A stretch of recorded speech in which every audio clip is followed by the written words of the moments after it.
আমার স্নেহের দ্বাদশ শ্রেণীর ছাত্রছাত্রী, তোমাদের আজকে আমি একটি ভূতের গল্প পড়াবো। তার আগে বলি, যারা যারা ভূতের গল্প পড়তে ভালোবাসো তারা কমেন্ট বক্সে জানাও। আমি তোমাদের সেই ভূতের গল্পটি কি, তোমাদের 4th সেমিস্টারের যে প্রথম গল্প হলুদ পোড়া, সেটি একটি তোমরা ভূতের গল্প হিসেবেই প্রথমে আপাতত জানবে। পরে বুঝতে পারবে সেটি ভূতের গল্প নাকি ভূতের গল্প নয়, সেটা গোটা বিষয়টা পড়ার পর তোমরা বুঝতে পারবে। হলুদ পোড়া গল্প, লেখককে মানিক বন্দ্যোপাধ্যায়। গল্পটির বিষয় বস্তু যদি আমরা দেখি, মূল উপজীব্য বিষয় যুক্তিবাদের সঙ্গে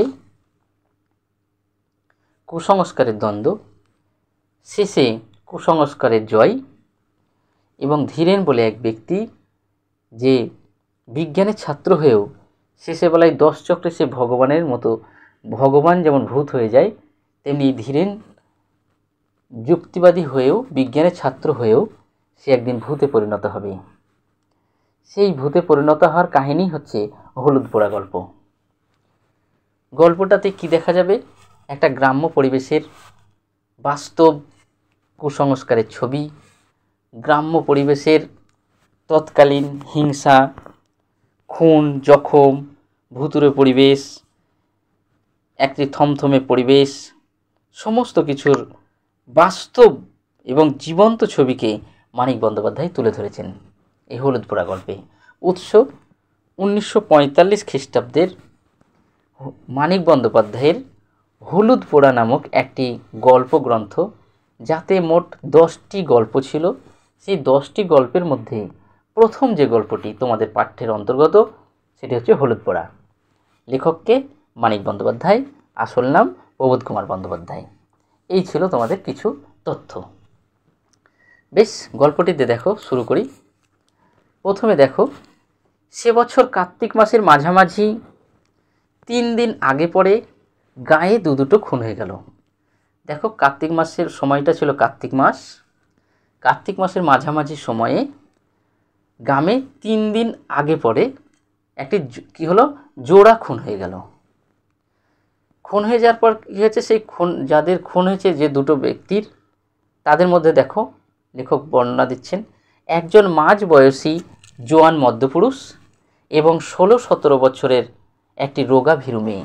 এর মধ্যে একটি মাঝ বয়সী মধ্যপুরুষ মারা গেছে, আর অন্য একজন হচ্ছে 16-17 বছরের একটি রোগা এবং ভীরু মেয়ে।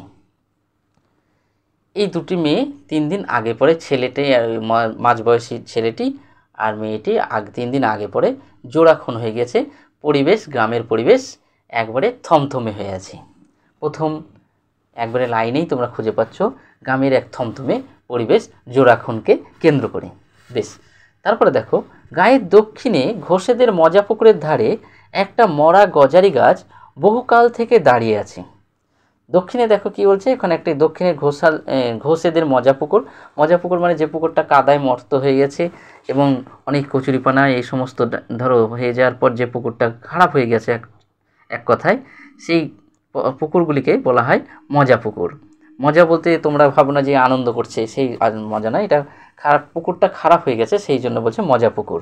এবং ওই তার পাশে একটা দেখো আছে কি বলছে, বহুকাল থেকে দাঁড়িয়ে আছে একটি কি গজারি গাছ। গজারি গাছ মানে কি, একটা শাল গাছ। স্থানটি ফাঁকা, বন জঙ্গলের আবরু নেই, কাছাকাছি শুধু কয়েকটি কলা গাছ।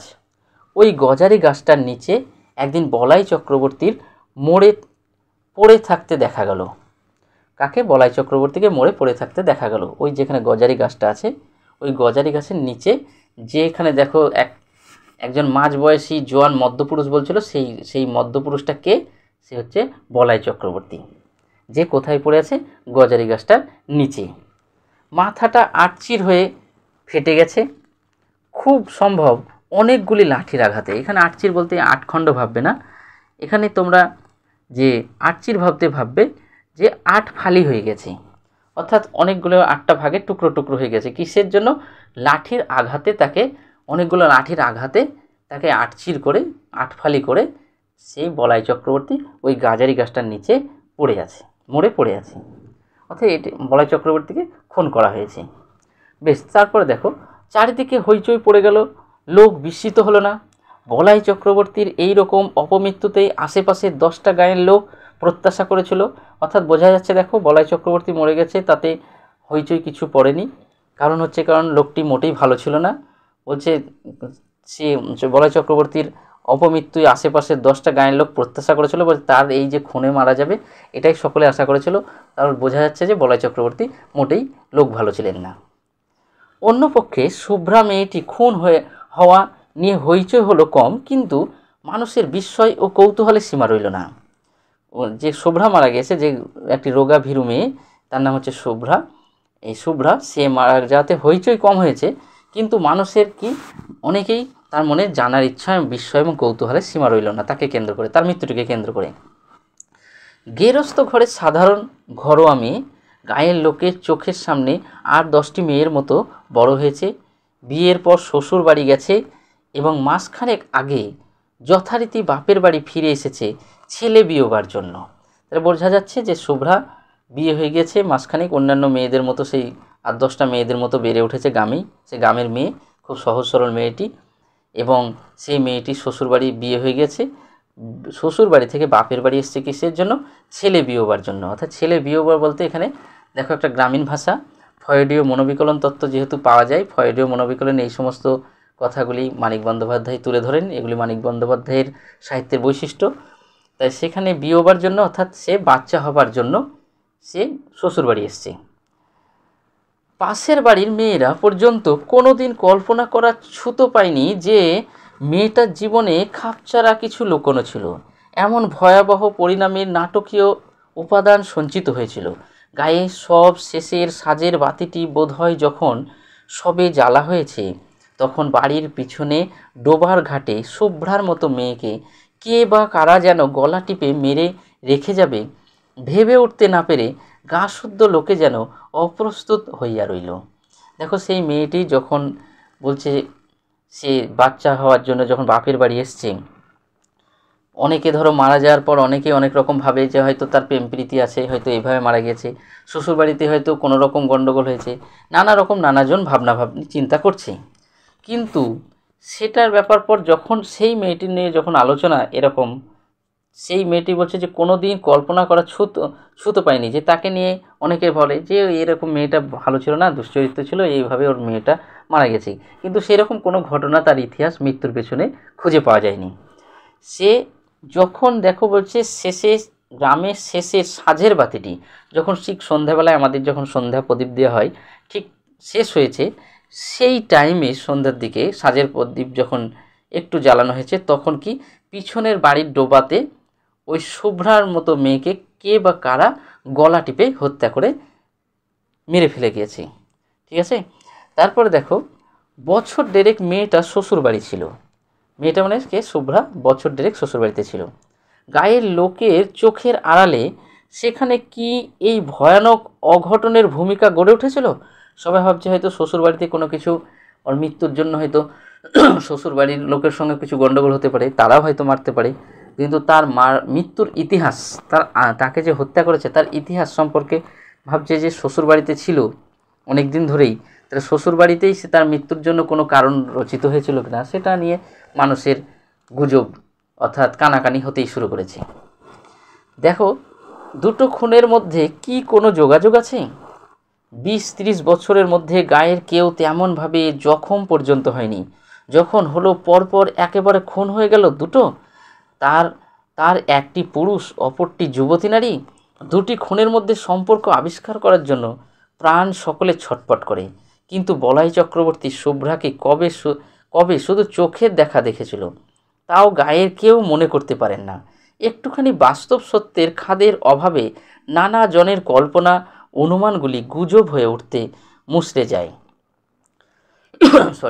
দেখো এই বলাই চক্রবর্তীর সঙ্গে শুভ্রার মৃত্যুর কোনো কার্যকারণ আছে কি না তা নিয়ে নানা গুজব এবং কল্পনা ছড়িয়ে পড়েছে ইতিমধ্যে গ্রামের মধ্যে। অনেকেই তাদের মধ্যে দুজনের মৃত্যুর কার্যকারণ সম্পর্ক খোঁজার জন্য তাদের কি হয়েছে, তারা একেবারে প্রাণগুলি ছটপট করছে। অর্থাৎ তাদের মৃত্যুর দুটির ওই বলাই চক্রবর্তী এবং শুভ্রার মৃত্যুকে কার্যকারণ সম্পর্ক খোঁজার জন্য প্রত্যেক মানুষ, গ্রামের প্রত্যেকটি মানুষ কল্পনা এবং গুজব রটাতে শুরু করেছে এবং আলোচনা হতে শুরু করেছে, কানাকানি হচ্ছে, গুজব শুরু হচ্ছে। দেখো সেইটা নিয়ে তারপরে বলাই চক্রবর্তীর সম্পত্তি পেল তার ভাইপো নবীন।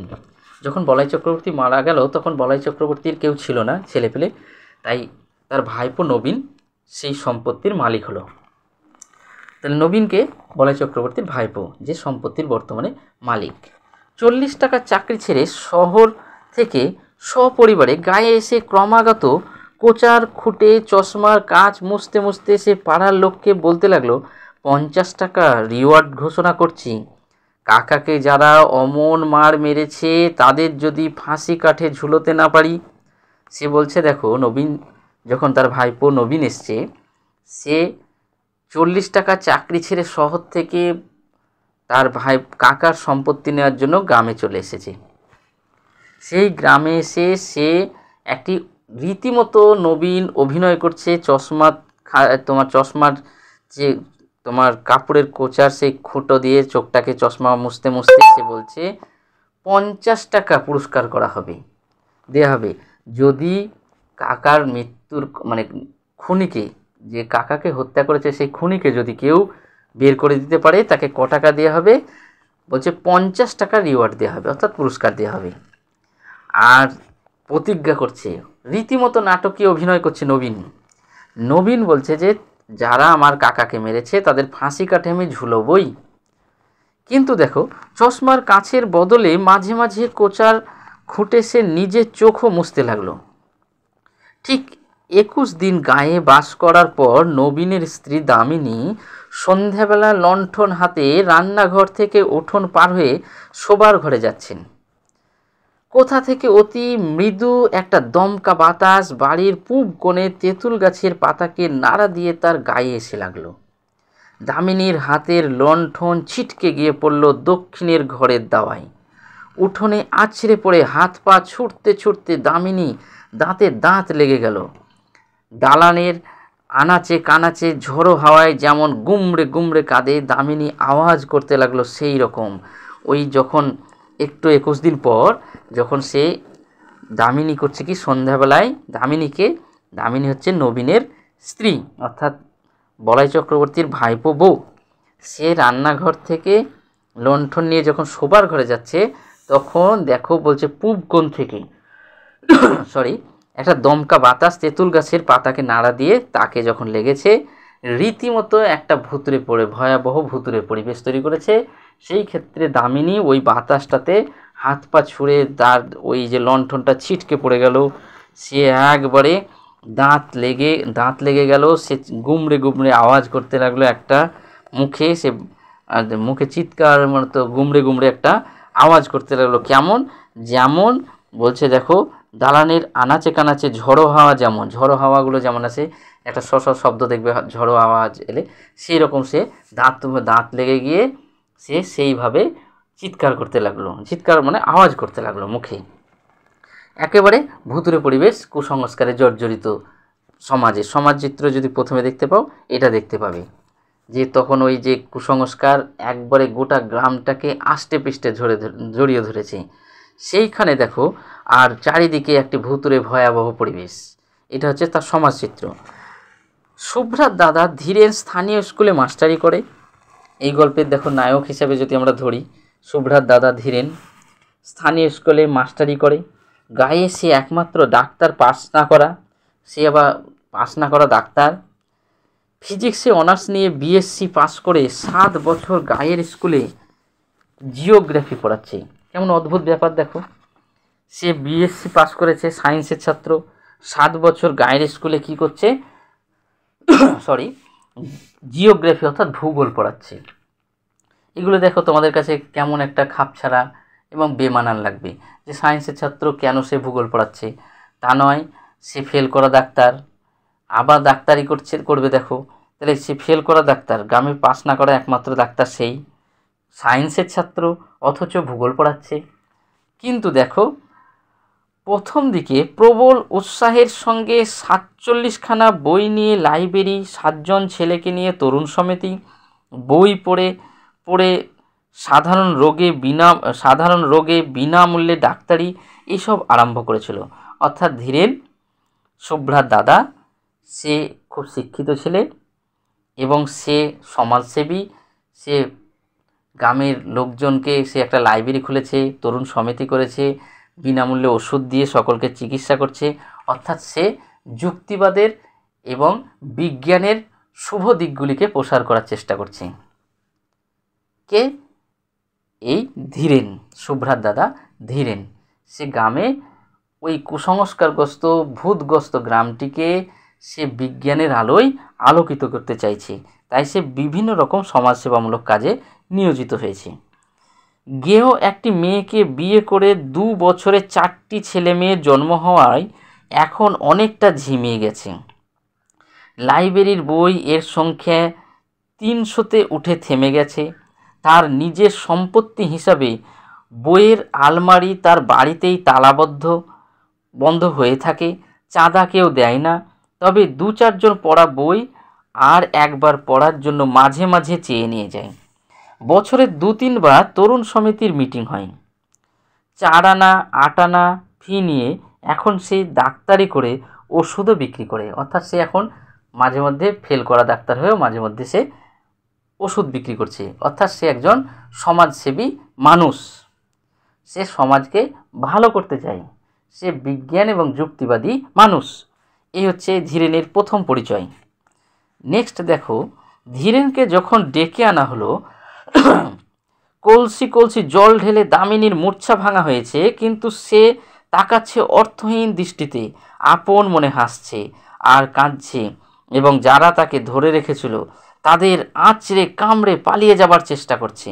ধীরেন গম্ভীর চিন্তিত মুখে বলল, সাপুরের কৈলাস ডাক্তারকে একবার ডাকা দরকার। দেখো এখানে আর একটা ডাক্তারকে, সে হচ্ছে কৈলাস ডাক্তার। আমি চিকিৎসা করতে পারি, তবে কি জানেন, আমি তো পাস করা ডাক্তার নই, দায়িত্ব নিতে ভরসা হচ্ছে না। কারণ সে তো ধরো 2-4টে বই পড়ে ডাক্তার হয়েছে, সে ডাক্তার করা নয়, পাস করা ডাক্তার নয়। তাই দেখলে এই সমস্ত গভীর কেসকে টেকিং করা খুব মুশকিল। তার জন্য বললো কৈলাস ডাক্তারকে নিয়ে আসতে, কারণ সে সাহস করতে পারছে না। তারপরে দেখো, বুড়ো পঙ্কজ ঘোষাল বলায় চক্রবর্তীর অনুগ্রহে বহুকাল সপরিবারে পরিপুষ্ট হয়েছিলেন। তিনি বললেন, ডাক্তার ডাক্তার কী হবে, তুমি আমার কথা শোনো বাবা নবীন, কুঞ্জকে অবিলম্বে ডেকে পাঠাও। তাহলে দেখো ওখানে কৈলাস ডাক্তারকে, সে যুক্তিবাদী হিসেবে ডাক্তারকে ডেকে পাঠাচ্ছে। এগুলি একটি রোগ, সেই রোগকে তারা ভূত প্রেতের অশরীরী আত্মার প্রভাব বলে মনে করছে। কুসংস্কারগ্রস্ত গ্রাম, সেখানে ওই কুসংস্কারে জর্জরিত এক কুসংস্কারের পূজারী, সে হচ্ছে বুড়ো পঙ্কজ ঘোষাল। সেই পঙ্কজ ঘোষাল বলছে, ডাক্তারের দরকার নেই, তোমরা কুঞ্জকে ডেকে পাঠাও। কুঞ্জকে দেখো, কুঞ্জ সম্পর্কে পরে বলবে। গাঁয়ের যারা ভিড় করেছিল তারা প্রায় সকলেই বুড়ো ঘোষালের কথায় সায় দিল। নবীন জিজ্ঞেস করলো, কুঞ্জ কত নেই? ধীরেন বলল, ছি, ওসব দুর্বুদ্ধি করো না নবীন, আমি বলছি তোমায়, এটা অসুখ, অন্য কিছু নয়। লেখাপড়া শিখেছো, জ্ঞান বুদ্ধি আছে, তুমিও কি বলে কুঞ্জকে চিকিৎসার জন্য ডেকে পাঠাবে? নবীন আমতা করে বলল, এসব খাপছাড়া অসুখে ওদের চিকিৎসায় ভালো ফল দেয় ভাই। সে বলল যে এগুলো রোগ, এই রোগগুলিকে তোমরা ভুল ভাবছো। কুঞ্জ হচ্ছে গ্রামের একজন ওঝা, আমরা যাকে বলি। আমাদের তো গ্রামে গঞ্জে ধরো কুসংস্কারের ডবল গ্যারেন্টি তাবিজ নেই, কেউ আবার ওষুধও খাই। সেই ওষুধকেও মেডিসিনের উপর নির্ভর করে, বলে যা হোক অমুক বাবার কাছে ঝাড়ফুঁক করলেই ভালো থাকি। সেই ঝাড়ফুঁকের কুসংস্কারের এক ধ্বজাবাহী কে হচ্ছে? সে হচ্ছে এই তোমার পঙ্কজ ঘোষাল আর কুঞ্জ মতো এক ওঝা। তারা ডাক্তার থেকে ওঝার প্রতি বিশ্বাসী। দেখো, বয়সে নবীন 3-4 বছরের বড়, কিন্তু একালে দুজন একসঙ্গে স্কুলে একই ক্লাসে পাশাপাশি বসে লেখাপড়া করত। বোধহয় সেই খাতিরে কৈলাস ডাক্তার ও কুঞ্জু মাঝি দুজনকে আনতেই নবীন লোক পাঠিয়ে দিল।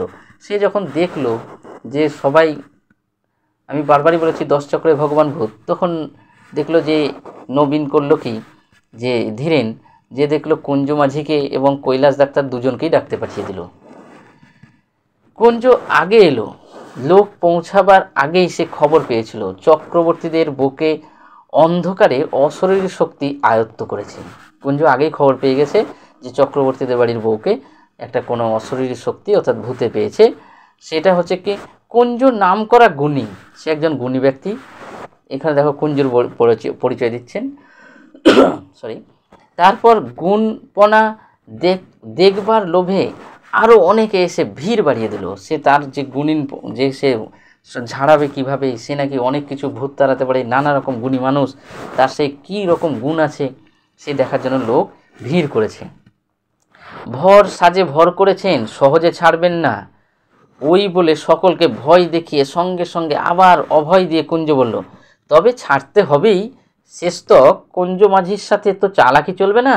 এটা খুব সুন্দর লাইন, তোমরা লাইনটা দাও, কুঞ্জ মাঝির সঙ্গে তো চালাকি চলবে না। কুঞ্জ মাঝিকে তার পরিচয় চাইবে, কুঞ্জ মাঝির সঙ্গে চালাকি করবে না। বলছে ভর সাজে সন্ধ্যাবেলায় পেয়েছে, ভূতে পেয়েছে, এই ভূতটা তখন নিশ্চয়ই ছাড়া খুব মুশকিল, তবে আমি তো সহজে ছাড়বার পাত্র নই। কুঞ্জ বলছে ওকে আমি ছাড়াবই, আমার সঙ্গে চালাকি করা হবে না। ঘরের দাওয়া থেকে সকলকে উঠানে নামিয়ে দেওয়া হলো। বীর করে মন্ত্র পড়তে পড়তে কুঞ্জ দাওয়ার জল ছিটিয়ে দিল। দামিনীর এলো চুল শক্ত করে বেঁধে দেওয়া হলো দাওয়ার একটা খুঁটির সঙ্গে। দামিনীর না রইল বসবার উপায়, না রইল পালাবার ক্ষমতা। তাকে আর কারো ধরে রাখবার প্রয়োজন রইল না। নড়তে গিয়ে চুলে টান লাগায় দামিনী আর্তনাদ করে উঠতে লাগলো। অর্থাৎ দেখো, দামিনীকে একবারে একটা খুঁটিতে বেঁধে দিয়ে এমন করে চুলটাকে বেঁধে দিয়েছে যাতে এমনভাবে দামিনী আর নড়তে চড়তে না পারে। আর চুলটাকে এমনভাবে বেঁধেছে যত নড়াচড়া করবে ততই টান পড়বে, চুলে টান পড়লেই সে ব্যথা করবে, চিৎকার করবে, আর সবাই ভাববে যে রীতিমতো একটা ভুতুরে পরিবেশ করে তুলেছে, যাতে ওই চিৎকার করলে সবাই বলবে যে এই দেখো দেখো ভূতে পেয়েছে। এই যে কুসংস্কার, মানুষের মধ্যে একটা ভয়কে ঢুকিয়ে দেয়া, কুঞ্জ মাঝি ওই কিছু কিছু বীর করে মন্ত্র, আবল তাবল মন্ত্র বলে প্রত্যেক মানুষের চোখে একটা ম্যাজিক দেখাতে শুরু করলো। এইটার পরে কি হলো, রীতিমতো তাকে যদি চিকিৎসা করা হয় কুসংস্কারের নামে, রীতিমতো কুসংস্কারকে জয় করার চেষ্টা, রীতিমতো তার উপরে একটি মানসিক অত্যাচার, মানসিক বিকার গ্রস্ত করে তুলছে কে, এই কুঞ্জ নামক যারা এই কুসংস্কারের ধ্বজাবাহী। দেখো তারপরে দেখা হচ্ছে কি, কুঞ্জ টিটকারি দিয়ে বলতে লাগলো, রও বাছাধন রও, এখনই হয়েছে কি, মজাটি টের পাওয়াচ্ছি তোমায়। ধীরেন প্রথম দিকে চুপ করেছিল, বাধা দিয়ে লাভ নেই, গায়ের লোক কথা শোনে না, বিরক্ত হয়, এবার সে আর ধৈর্য করতে পারল না। তুমি কি পাগল হয়ে গেছো নবীন, তুমি চুপ করো ভাই। উঠানে 30-35 জন পুরুষ ও নারী এবং গোটা 5 লণ্ঠন জড়ো হয়েছে। দেখো পরিবেশটাকে একেবারে ভূতের পরিবেশ করেছে মানিক বন্দ্যোপাধ্যায়, যেন মনে হচ্ছে একটা ভূতের গল্প তৈরি করছে। সেখানে কি করছেন, 30-35 জন পুরুষ এবং নারী এবং লণ্ঠন নিয়ে হাজির হয়েছে। তখনকার দিনে লণ্ঠন থাকতো, লণ্ঠন নিয়ে হাজির হয়েছে, যেন রীতিমতো একটা নাটকীয় পরিবেশ। সেখানে দেখো কি, মেয়েদের সংখ্যা খুব কম, যারা এসেছে বয়সও তাদের বেশি। কম বয়সী মেয়েরা আসতে সাহস পায়নি, অনুমতিও পায়নি। যদি ছোঁয়াচে লাগে, নজর লাগে, অপরাধ হয়। মন্ত্রমুগ্ধের মতো এতগুলি মেয়ে পুরুষ দাওয়াই দিকে তাকিয়ে ঘেঁষাঘেঁষি করে দাঁড়িয়ে থাকে। এই দুর্লভ রোমাঞ্চ থেকে তাদের বঞ্চিত করার ক্ষমতা নবীনের নেই। দাওয়াটি যেন স্টেজ, যেন কি হয়ে গেছে দেখো, সবাই মিলে একবারে ঘেঁষাঘেঁষি করে কে কার পিঠের উপরে চেপে রীতিমতো যেন মনে হচ্ছে কোনো ম্যাজিক খেলা দেখছে। আর সেটা যেন একটা কি, দাওয়াটে যেন হয়ে উঠেছে কি, একটা স্টেজ হয়েছে, একটা রঙ্গমঞ্চ তৈরি হয়ে গেছে। রঙ্গমঞ্চের সেখানে তার রঙ্গমঞ্চের সমস্ত কুসংস্কারের জিনিসগুলিকে কে কাজ করছে, সমস্ত মানুষগুলিকে ভূতগ্রস্ত করছে কে, বিকারগ্রস্ত করেছে কে, কুঞ্জ মাঝি। নেক্সট দেখো, সেখানে যেন মানুষের জ্ঞান বুদ্ধির অতীত রহস্যকে সহজবদ্ধ নাট্যকের রূপ দিয়ে অভিনয় করা হচ্ছে। ঘরের দুয়ারে কুঞ্জ যেন আমদানি করেছে জীবনের শেষ সীমানার ওপারের ম্যাজিক। এখানে ডাক দাও, তোমরা আন্ডারলাইন করবে, যেন আমদানি করেছে জীবনের শেষ সীমানার ওপারের ম্যাজিক। একবারে শেষ সীমানায় যেন ওর থেকে আর কিছু নেই, সেই ম্যাজিক তৈরি করেছে। দেখো এমন ঘরোয়া, এমন হয়ে উঠেছে যে দামিনীর মধ্যে অদেহী ভয়ঙ্করের এক ঘনিষ্ঠ আবির্ভাব। ভয় সকলে ভুলে গেল, শুধু আছে তীব্র উত্তেজনা এবং কৌতূহল ভরা পরম উপভোগ্য শিহরণ। যে কি হয় শেষে কি হয়, তার জন্য সেইখানে শুধু কি আছে, সেখানে শুধু আছে তীব্র উত্তেজনা, এবং এই যে নবীনের স্ত্রীর কি হচ্ছে সেটা দেখার জন্য শুধু কৌতূহল এবং কি হয় শেষ পরিণতি কি, এই জিনিসটা দেখার জন্য প্রত্যেকে এক অধীর আমার দৃষ্টিতে এবং সেই মঞ্চে যেন তারা নাটক দেখছে। দেখো, একলা সামনে এগিয়ে পাশে সরে কিছু হটে সামনে পিছনে দুলে দুলে কুঞ্জ দুর্বোধ্য মন্ত্র আওড়াতে থাকে। মালসাতে আগুন করে তাতে সে একটি দুটি শুকনো পাতা আর শিকড় পুড়োতে দেয়। চামড়া পোড়ার মতো একটা উৎকট গন্ধে চারিদিক ভরে যায়। দামিনীর আর্তনাদ ছটপটানি ধীরে ধীরে কমে আসছিল। এক সময় খুঁটিতে পিঠ ঠেকিয়ে কাঠ হয়ে দাঁড়িয়ে সে বোঝ চোখে কুঞ্জুর দিকে তাকিয়ে নিস্পন্দ হয়ে রইল। দেখো, যখন ওই একটা মাটির মালসাতে যখন আগুন ধরিয়ে দিল, তাতে যখন শিকড় পোড়াচ্ছে, তখন সেই বিকট এক চামড়া পোড়ার গন্ধতে কী হলো, দামিনী আস্তে আস্তে তার নার্ভগুলি শিথিল হয়ে পড়ল এবং সে আস্তে আস্তে সীমিত হয়ে পড়ল এবং একটা মানে তোমার নিস্পন্দ চোখে সে কুঞ্জুর দিকে তাকিয়ে রইল, যেন তাকে রীতিমতো মানসিক অত্যাচার করেছে কুঞ্জ। অত্যাচার করে তাকে একবারে শেষ সীমানার দিকে পৌঁছাতে চাইছে। আর প্রত্যেক এই অমানসিক চিকিৎসার নামে, ভূত ঝাড়ার নামে, গোটা যুক্তি কুসংস্কারের কাছে যুক্তিবাদ যেন শেষ পর্যন্ত কি হচ্ছে, আত্মবিসর্জন করছে। যুক্তিবাদ আত্মসমর্পণ করেছে কার কাছে? কুসংস্কারের কাছে। কারণ গোটা গ্রাম্য পরিবেশ তখন এক ভূতগ্রস্ত হয়ে গেছে। সেই ভূতগ্রস্ত থেকে সেই আস্তে আস্তে যার শিকার হয়েছে কে? এই দামিনী।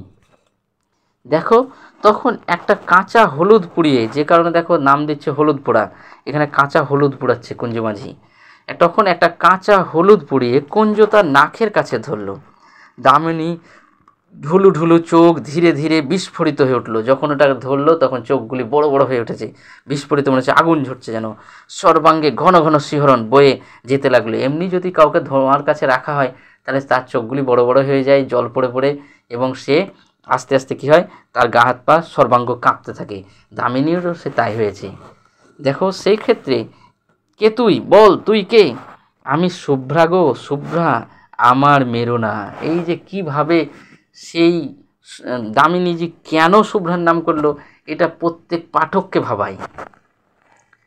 কি কারণে? সত্যিই কি ভূত আছে? এই যে প্রশ্ন এখনও, এই আমরা যখন ঊনবিংশ শতাব্দী একাবিংশ শতাব্দীতে পা রেখেও মানুষ এখনও প্রশ্ন করে যে ভূত বলে কিছু বস্তু আছে। কি ভূত? সেই প্রশ্নটা মানিক বন্দ্যোপাধ্যায় তুলে ধরছে। ভূত কে? সেই জন্য বলছে, দেখো, সেও বলছে আমি শুভ্রা গো, শুভ্রা, আমায় মেরো না। চাটুর্যে বাড়ির শুভ্রা, যে খুন হয়েছে, হ্যাঁ গো হ্যাঁ, আমায় মেরো না। নবীন দাওয়ার এক পাশে দাঁড়িয়েছিল, তার দিকে মুখ ফিরিয়ে কুঞ্জ বলল, ব্যাপার বুঝলেন কর্তা? এবার দেখো, নবীনের বোন যেহেতু শুভ্রা, নবীন বলছে ধীরেনের বোন, ধীরেনের সামনেই এই কথাগুলি যখন বলছেন, তখন কিন্তু এই একটা দাদার সামনে যদি তার বোনের কথা বলে তখন তার মানসিক অবস্থাটা কেমন হয়, ঠিক সেই অবস্থা হয়েছে। নবীনকে যখন ওরা বললো, দেখছেন ব্যাপারটা বুঝতে পেরেছেন? কর্তাকে বলছে, এই আপনার বইয়ের উপরে কুঞ্জমাঝি বলছে শুভ্রার ভূত অশরীরী আত্মা প্রবেশ করেছে। একটা যুক্তিবাদী ছেলের কাছে যখন এইরকম কোনো একটা মিথ্যা আরোপিত করা হয়, তখন তার বোনের নামে যখন নিন্দা করা হয়, বোনের নামে যখন এরকম অপ্রাসঙ্গিক অযৌক্তিক কথাগুলি বলা হয়, তখন একটা দাদার মানসিক অবস্থা কেমন হয়, সেই মানসিক বিকারগ্রস্ত ছবি এখানে তুলে ধরা হয়েছে। আচ্ছা, কুঞ্জকে কিছু জিজ্ঞেস করে, উঠান থেকে দেখো চাপা গলায় বুড়ো ঘোষালের নির্দেশ এলো, কে খুন করেছিল? শুধাও না কুঞ্জ। ওহে কুঞ্জ, শুনছো? কে শুভ্রাকে খুন করেছিল? শুধিয়ে নাও চট করে। কুঞ্জকে কিছু জিজ্ঞেস করতে হলো না, দামিনী নিজে থেকেই ফিস ফিস করে জানিয়ে দিল, বলাই খুড়ো আমায় খুন করেছে। নানাভাবে ঘুরিয়ে ফিরিয়ে অনেকবার তাকে প্রশ্ন করা হলো, কিন্তু দামিনীর মুখ দিয়ে এছাড়া আর কোনো জবাব বার হলো না যে শুভ্রা এবং বলাই তাকে খুন করেছে। তারপর এক সময় তার মুখ বন্ধ হয়ে গেল, নাকে হলুদ পোড়া ধরেও আর তাকে কথা বলানো গেল না। কুঞ্জ অন্য একটি প্রক্রিয়ায় আয়োজন করেছিল, কিন্তু কৈলাস ডাক্তার এসে পড়ায় আর সুযোগ পেল না। কৈলাসের চেহারাটি জমকালো, প্রকাণ্ড শরীর, এক মাথা কাঁচা পাকা চুল, মোটা ভুরু আর মুখময় খোঁচা খোঁচা গোপ দাড়ি। এইসব দাঁড়িয়েই ষাঁড়ের মতো গর্জন করতে করতে সে সকলকে গালাগালি দিতে আরম্ভ করলো। কুঞ্জুর আগুনের মালসা তার দিকে লাথি মেরে ছুঁড়ে দিয়ে বলল, দাঁড়া হারামজাদা, তোকে ফাঁসি কাঠে ঝুলোচ্ছি। ওষুধ দিয়ে বৌমাকে আজ মেরে ফেলে থানায় তোর নামে রিপোর্ট দেব, তুই খুন করেছিস। এই যে একমাত্র তখন কৈলাস ডাক্তার এসে এই কুসংস্কারের বিরুদ্ধে, যেহেতু তারা বিজ্ঞানের পূজারী, সেহেতু তারা এই কুসংস্কারকে বিশ্বাস করতে পারে না, কুঞ্জ মাঝিকে এসে একবারে তার আগুনের মালসাটাকে তার দিকে লাথি মেরে ষাঁড়ের মতো গর্জন করে তখন তাকে বলল যে তুই এটা রীতিমতো চিকিৎসার নামে খুন, তোর নামে থানায় ডায়েরি করব। বেশ, এই যে তাকে ভয় দেখাতে কুঞ্জ মাঝি দেখো পালিয়ে যাবে। তখন বলছে কি, কৈলাস খুঁটিতে বাঁধা চুল খুলে দামিনীকে ঘরে নিয়ে গিয়ে বলায় এ দাদামশাইয়ের আমলের প্রকাণ্ড খাটের বিছানায় শুয়ে দিল। প্যাট করে তার বাহুতে ছুঁচ ফুটিয়ে গায়ে ঢুকিয়ে দিল ঘুমের ওষুধ। দামিনী কাতর ভয় বলল, আমায় মেরো না গো, মেরো না, আমি শুভ্রা, চাটুর্যে বাড়ির শুভ্রা। কয়েক মিনিটের মধ্যে সে ঘুমিয়ে পড়ল। দামিনীর মুখ দিয়ে শুভ্রা বলাই চক্রবর্তীর নাম করায় অনেক বিশ্বাসীর মনে যে ধাঁধার সৃষ্টি হয়েছিল, বুড়ো ঘোষালের ব্যাখ্যা শুনে সেটা কেটে গেল। শুভ্রা 3 দিন আগে বলাই চক্রবর্তী মরে গিয়েছিল, সন্দেহ নেই, কিন্তু শুধু জ্যান্ত মানুষ কি মানুষের গলা টিপে মারে? আর কিছু মারে না? শ্মশানে মশানে দিনক্ষণ প্রভৃতি যোগাযোগ ঘটলে পথ ভোলা পথিকের ঘাড় তবে মাঝে মাঝে মোটকে দেয় কিসে? ব্যাখ্যাটা দেয়া উচিত ছিল কুঞ্জগুণীর। বুড়ো ঘোষালের আগেই সকলকে শুনিয়ে দেয়াতে জোর গলায় তাকে সমর্থন করায় নিজের মর্যাদা বাঁচানোর ছাড় তার উপায় রইল না। তবে কথাটাকে সে ঘুরিয়ে দিল একটু অন্যভাবে, যার ফলে অবিশ্বাসীর মনে প্রচণ্ড খটকা বাঁধা সম্ভব হয়ে উঠল। বলাই চক্রবর্তী শুভ্রাকে খুন করেছে বটে, কিন্তু সোজাসুজি নিজে নয়, কারণ মরার 1 বছরের মধ্যে সেটা কেউ পারে না। ওই সময়ের মধ্যে সাধ্য শান্তি না হলে তবেই সোজাসুজি মানুষ ক্ষতি করার ক্ষমতা জন্মায়। বলাই চক্রবর্তীর একজনকে ভর করে তার মধ্যস্থতায় শুভ্রাকে খুন করেছে, তার রক্ত মাংসের হাত দিয়ে। দেখো এখানে যে বলাই চক্রবর্তী মেরেছে শুভ্রা যখন কথাটি বলল, তখন কিন্তু এই দেখলো যে তার আগেই বলাই চক্রবর্তী মারা গেছে, তারপরে শুভ্রা, তাহলে কি করে মৃত ব্যক্তি মারে? তার যুক্তিতে তখন তারা বলল যে বলাই চক্রবর্তীর ভূত কারো উপর ভর করে সেই জীবিত মানুষটা তাকে শুভ্রাকে খুন করেছে, অর্থাৎ সে জ্ঞানবশত করেনি, বলাই চক্রবর্তীর মৃত বলাই চক্রবর্তীর অশরীরী আত্মার প্রভাবে সে খুন করেছে শুভ্রাকে। এই যুক্তিটি তখন তাকে দেয়া হলো। দেখো যে না যাকে সে ভর করেছিল তার কিছু মনে নেই, মনে কি থাকে? এক রাত্রে অনেক কান ঘুরে পরের দিন সকালে এই কথাগুলি ধীরেন কানে গেল। অঘ্রাণের উজ্জ্বল মিঠে রোদ তখন চারিদিকে ছড়িয়েছে। বর্ষার পরিপুষ্ট গাছে আর আগাছার জঙ্গলে যেন পার্থিব জীবনের ছড়াছড়ি। বাড়ির পিছনে ডোবাটি কচুরিপানায় আচ্ছন্ন, গাঢ় সবুজ অসংখ্য রসালো পাতা, বর্ণনাতীত কোমল রঙের অপরূপ ফুল। তাল গাছের গুড়ির ঘাটটি কার্তিক মাসেও প্রায় জলে ডুবেছিল, এখন জল কমে অর্ধেকের বেশি ভেসে উঠেছে। টুকরো বসিয়া ধাপগুলি এবার ধীরেন বিশেষ করে শুভ্রার জন্য বানিয়ে দিয়েছিল। 7 মাসের গর্ভ নিয়ে ঘাটে উঠতে নামতে সে যাতে পা পিছলে আছাড় না খায়। পাড়ার মানুষ বাড়ি বয়ে গায়েব গুজব শুনিয়ে গেল। আবেষ্টনীর প্রভাবে উদ্ভট কথাগুলি সঙ্গে সঙ্গে ধীরেনের মন থেকে বাতিল হয়ে গেল। ক্ষুব্ধ হওয়ার অবসরও সে পেল না। ডোবার কোন দিন থেকে কীভাবে সেদিন সন্ধ্যায় ঘাটে এসেছিল, এই পুরনো ভাবনা সে ভাবছিল অনেকক্ষণ থেকে। তাই সে ভাবতে লাগলো, একমাত্র এই ভাবনাই তাকে অন্যমনস্ক করে দেয়। ক্ষোভ ও বিষাদে তার এত প্রাচুর্য, এখন যে মাঝে মাঝে কিছুক্ষণের জন্য অন্যমনস্ক হতে না পারলে তার অসহ্য কষ্ট হয়। অন্য কোনো বিষয়ে তার মন বসে না। ভাতের থালা সামনে ধরে দিয়ে শান্তি বলল, আমার কিছু মনে হয় তাই হবে, নইলে খটোমটো করে তাকিয়ে ধীরেন ধমক দিয়ে বলল, চুপ, যা খুশি মনে হোক তোমায়, তোমার আমায় কিছু বলবেন না, খবরদার। স্কুলে যাওয়ার পথে যাদের সঙ্গে দেখা হলো, মুখে তারা কিছুই বলল না, কিন্তু তাদের তাকানোর ভঙ্গি যেন আরও স্পষ্ট জিজ্ঞাসা হয়ে উঠল, কথাটা তুমি কীভাবে নিয়েছ শুনি। পুরুত ঠাকুর তাকে অনেকক্ষণ দাঁড় করিয়ে রেখে দোষ মোচনের জন্য দরকারি ক্রিয়াকর্মের বিষয় আলোচনা করলেন, উপদেশ দিলেন। বিশেষ করে বলে দিলেন যে স্কুল থেকে ফিরবার সময় বাড়ি থেকে সে যেন তার নিজের বাড়ির সকলের ধারণের জন্য মাদুলি নিয়ে যান। স্কুলে পা দেওয়ার পর থেকে ধীরেন মনে হতে লাগলো সে যেন বাইরের কোনো বিশিষ্ট অভাগ্যগত স্কুলে পরিদর্শন করতে এসেছে। তার 7 বছরের অভ্যস্ত অস্তিত্বকে আজ এক মুহূর্তের জন্য কেউ ভুলতে পারছে না।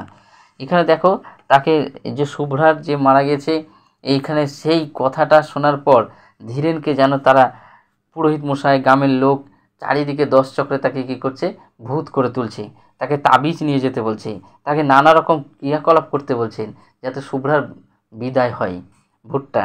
এই সমস্ত কথা, তাকে তাবিজ নিয়ে যাওয়া, এগুলি একে একে তার মানসিক দিক থেকে প্রভাব ফেলতে থাকে। সমাজের কুসংস্কারের এত দিনকে দিন বেড়ে চলেছে, কুসংস্কার এত দিন, কুপ্রথা এত সুন্দর দিনকে দিন বেড়ে চলেছে, যাতে এক যুক্তিবাদী মানুষকেও শেষে বেলায় বিজ্ঞানও কুসংস্কারের কাছে পিছু হটতে শুরু করেছে। সেই জন্য দেখো, প্রথম ঘন্টাতেই ক্লাস ছিল, অর্ধেক ছেড়ে আড়ষ্ট হয়ে বসে আছে, বাকি অর্ধেক নিজেদের মধ্যে গুজগাজ ফিসফিস করছে।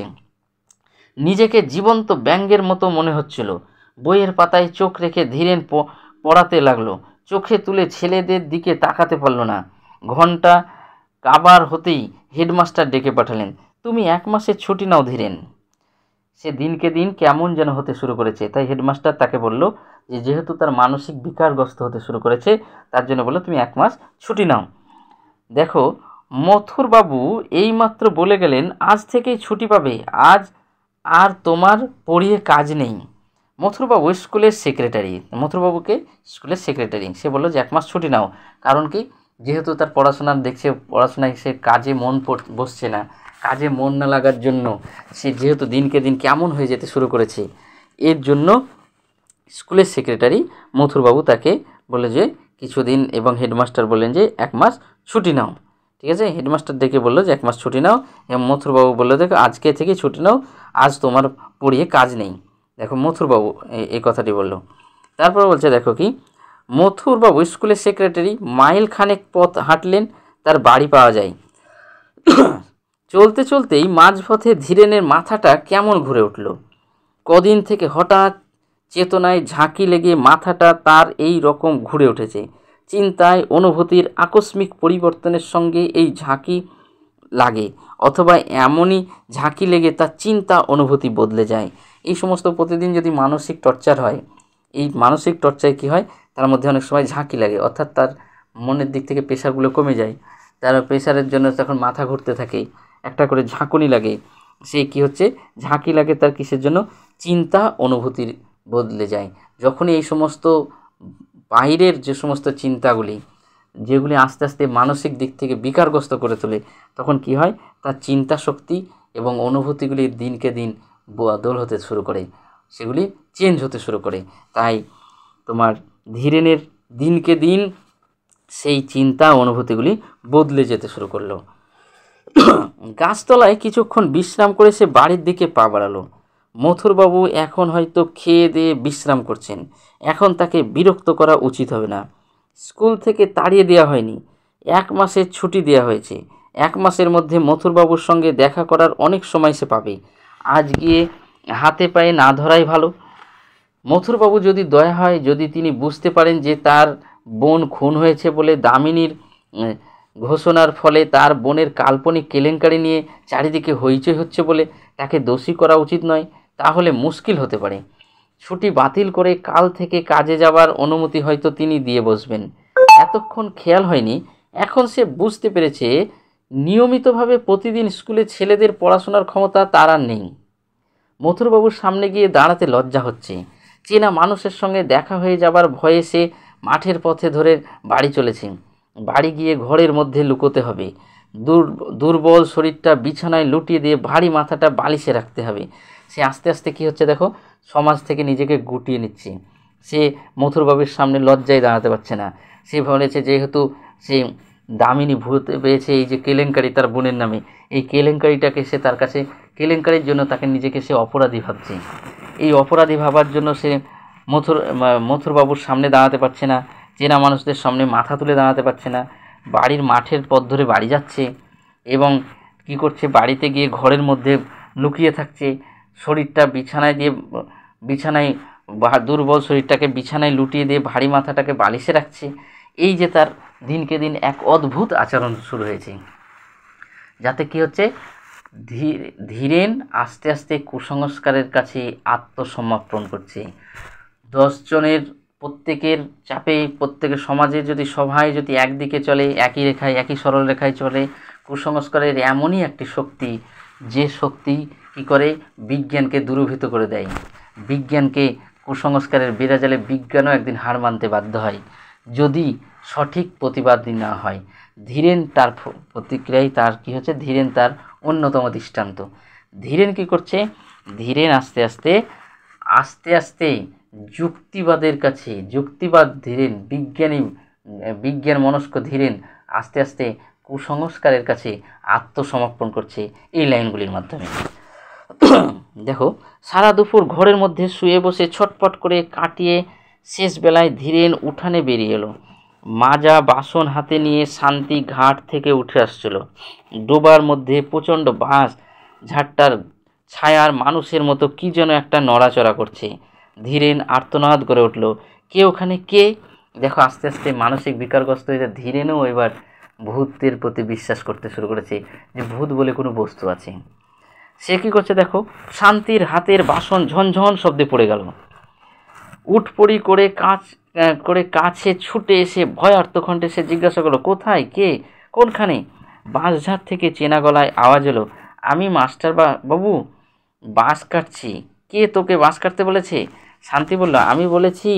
খেন্তি পিসি বলল নতুন একটা বাঁশ কেটে আগা মাথা একটু পুড়িয়ে ঘাটের পথে আড়াআড়ি ফেলে রাখতে, ভোরে উঠে সরিয়ে দেব, সন্ধ্যার আগে পেতে রাখবো। তুমি যেন আবার ভুল করে বাঁশটা ডিঙ্গিয়ে যেও না। সন্ধ্যার আগেই শান্তি আজকাল রাধা বাড়া আর ঘরকন্নার সব কাজ শেষ করে রাখে। অন্ধকার ঘনিয়ে আসার পর ধীরেনকে সঙ্গে না নিয়ে বড় ঘরের চৌকাঠ পার হয় না। ছেলে মেয়েদেরও ঘরের মধ্যে আটকে রাখে। সন্ধ্যা থেকে ঘরে বন্দি হয়ে ধীরেন আকাশ পাতাল ভাবে, আর মাঝে মাঝে সচেতন হয়ে ছেলে মেয়েদের আলাপ শোনে। ছোট পিসি ভূত হয়েছে, ভূত নয় পেতনি, বেটা ছেলে ভূত হয়। ছোট ছোট তাদের ধীরেনদের বাড়ির ছেলে মেয়েরা সবাই কী করছে, তাদের মধ্যে তারাও একটা ভূতুরে পরিবেশে তারাও ভয়গ্রস্ত হয়ে গেছে, বিকারগ্রস্ত হয়ে তারা বলছে কি, ছোট পিসি ভূত হয়ে গেছে, অর্থাৎ শুভ্রার কথা বলছে। তারপর কেউ বলছে, না রে, ছোট পিসি মেয়ে যেহেতু, সেহেতু ভূত বললে সে তারা হচ্ছে পেতনি। এই নিয়ে তাদের আলোচনা চলছে। অর্থাৎ গোটা পরিবেশটাই একবার ভূতের পরিবেশ হয়ে গেছে। সেখানে দেখো, ঘরের মধ্যেও কারণে অকারণে শান্তি ভয় পেয়ে আঁতকে ওঠে। কাল প্রথম রাতে একটা পেঁচার ডাক শুনে ধীরেনকে আঁকড়ে ধরে গোঙাতে বমি করে ফেলেছিল। বড় ঘরে দাওয়ার পূর্বে প্রান্তে বসে তামাক টানতে দিনের আলো ম্লান হয়ে এলো। এখানে বসে ডোবার ঘাট আর দুধারের পাশে বাঁশঝাড় ও জঙ্গল দেখা যায়। জঙ্গলের পর সেনেদের কলাবাগান, সেনেদের কাছারি ঘরের পাশ দিয়ে দূরে বসেদের মজা পুকুরের তীরে মরা গজারি গাছটা ডগা চোখে পড়ে। অন্ধকার হবার আগেই কুয়াশার প্রথমে গাছটা, তারপর সেনেদের বাড়ির আবছা হয়ে ঢাকা পড়ে গেল। তুমি কি আর ঘাটের দিকে যাবে? শান্তি জিজ্ঞেস করলো। না, তবে বাঁশটা পেতে দাও। বাঁশ পাততে হবে না। শান্তি কয়েক মুহূর্তে চুপ করে দাঁড়িয়ে রইল। তোমার চোখ লাল হয়েছে, টকটকে লাল হোক। শোবার ঘরে আর রান্নাঘরে ভিটের সঙ্গে দুটি প্রান্ত ঠেকিয়ে শান্তি নিজের বাঁশটা পেতে দিল। কাঁচা বাঁশের দু প্রান্তের খানিকটা পুড়িয়ে দেওয়া হয়েছে। অশরীরী কোনো কিছু এ বাঁশ ডিঙ্গাতে পারবে না। ঘাট থেকে শুভ্রা যদি বাড়ির উঠানে আসতে চায়, এই বাঁশ পর্যন্ত এসে বাসে এই বাস পর্যন্ত এসে ঠেকে যাবে। দেখো শুভ্রাকে মানে ভূত আটকানোর প্রক্রিয়া শুরু করেছে। বাসকে পুড়িয়ে, মাথাটাকে পুড়িয়ে সেই বাস দুটোকে দুপ্রান্তে খানিকটা পুড়িয়ে দিয়ে কী করছে, বাসটাকে তারা পেতে দিচ্ছে, যাতে দুই প্রান্ত ঠেকিয়ে অর্থাৎ ত্রিভুজের মতো করে ঠেকিয়ে এরা ভূত আটকার চেষ্টা করছে, যাতে শুভ্রা সেখানে ডিঙ্গিয়ে বাসটা ডিঙ্গিয়ে না বাড়ি আসতে পারে। এই ভূত আঁকড়ার প্রক্রিয়া, ভূত ঠেকানো প্রক্রিয়া শুরু হয়েছে এখানে। তারপরে দেখো, আলো জ্বালার আগেই ছেলে মেয়েদের খাওয়া শেষ হলো। সন্ধ্যা প্রদীপ না জেলে শান্তির নিজের খাওয়ার উপায় নেই। ভালো করে সন্ধে হওয়ার আগেই সে তাড়াতাড়ি দ্বীপ জেলে ঘরে ঘরে দেখিয়ে শাঁকে ফু দিল।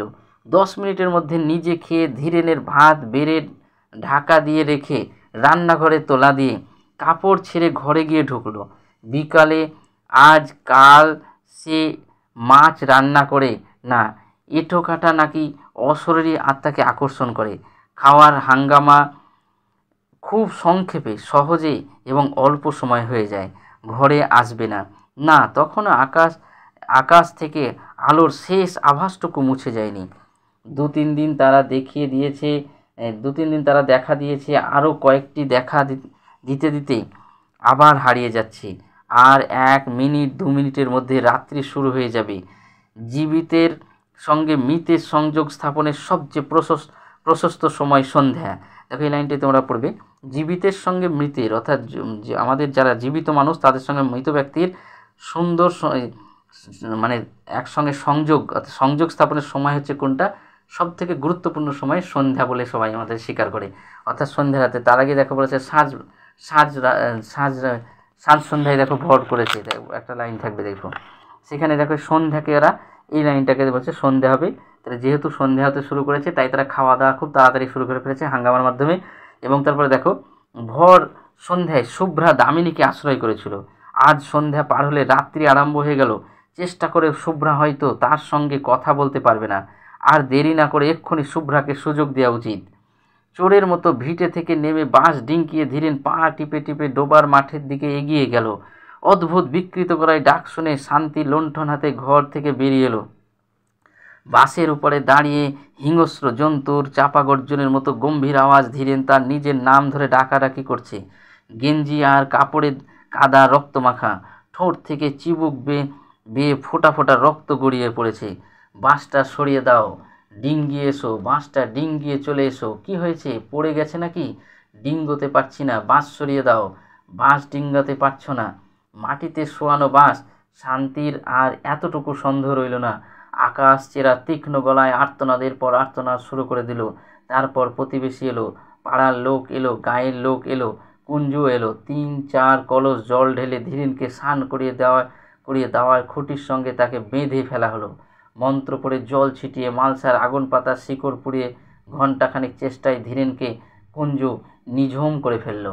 তারপর মালসার আগুনে কাঁচা হলুদ পুড়িয়ে ধীরেন নাকের কাছে ধরে বজ্রকণ্ঠে জিজ্ঞাসা করলো, কে তুই? বল, তুই কে? ধীরেন বলল, আমি বলাই চক্রবর্তী, শুভ্রাকে আমি খুন করেছি। এই যে কথা, যে বিজ্ঞানের একটা ছাত্র, যুক্তিবাদীর মানসিকতায় এক ছাত্র, দেখো বিজ্ঞান বনাম কুসংস্কারের যে দ্বন্দ্ব, বিজ্ঞান বনাম কুসংস্কারের দ্বন্দ্বে আজকে দেখো ধীরেনও একদিন নিজে কি হয়ে গেল, ভূত হয়ে গেল। ভূত হয়ে এসে কি বলছে, আমি বলাই চক্রবর্তী, আমি শুভ্রাকে খুন করেছি। এই যে ভুতুরে পরিবেশ, যুক্তিবাদের আত্মসমর্পণ, বিজ্ঞানকে কুসংস্কারের দ্বারা বিতাড়িত, সমাজের গোটা সমাজ ব্যবস্থার কুসংস্কার, ফ্রয়েডীয় মনোবিকলন এই গল্পের বিষয়বস্তু হওয়ায়, বিশেষ করে হলুদকে পুড়িয়ে যে প্রত্যেককে শেষের বেলায় কার্যকারণ সম্পর্ক নির্ণয় করার জোর করে চেষ্টা, এই অলৌকিক কাহিনী গল্পটিকে ভুতুরে পরিবেশ করলেও বাস্তবে যখন দৃষ্টিতে দেখা যায় কুসংস্কারগ্রস্ত দেশ, ভূতগ্রস্ত দেশ আস্তে আস্তে যুক্তিবাদকে বিসর্জন করে দেবে। যদি মানুষ বিজ্ঞানের চেতনায়, বিজ্ঞানের আলোয় জাগরিত না হয়, তাহলে এই দেশ ধীরেনের মতো বহু যুক্তিবাদী ছেলে ভূতে পরিণত হবে। এই সার্বিক সত্যটি মানিক বন্দ্যোপাধ্যায় তার হলুদ পোড়া গল্পে ফুটিয়ে তুলেছেন। তাই বলি, গল্পটি কেমন লাগলো তোমরা জানাবে, বন্ধুদিকে শেয়ার এবং লাইক করবে। পরবর্তী ভিডিও আসতে আসা পর্যন্ত ভালো থাকো, সুস্থ থাকো।